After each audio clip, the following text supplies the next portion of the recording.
ہم کریں گے ہر مظلوم کی حمایت۔ बिस्मिल्लाहिर्रहमानिर्रहीम। अस्सलाम वालेकुम। मैं हूं हुरैन फातिमा और आप देख रहे हैं हिमायती न्यूज HD चैनल। नजर डालते हैं आज की अहम खबरों पर। मदीना मेडिकल स्टोर वारबटन गांव में मेन रोड पर डकैती की वारदात। 3 नामालूम डाकुओं ने मुजाहमत पर दवाई लेने के लिए आने वाले पुलिस मुलाजिम वासिफ शाह को फायर मारकर जख्मी कर दिया और डॉक्टर मोहम्मद यामीन नकीबी ने तकरीबन 1,20,000 रुपए छीनकर खौफ विराज फैलाते हुए फरार हो गए।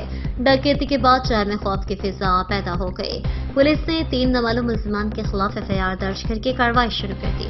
बताया गया है कि गुज़िश्ता रात तकरीबन 9:30 बजे डॉक्टर यामीन नकीबी अपने अल मदीना मेडिकल स्टोर पर मौजूद था कि 3 नामालूम डाकू असलाह समेत स्टोर में दाखिल हुए। असला लहराते हुए जान से मारने की धमकी देते हुए कहा कि जो है निकाल कर हमारे हवाले कर दो। स्टोर पर दवाई लेने एक कांस्टेबल वासिफ शाह भी मौजूद था।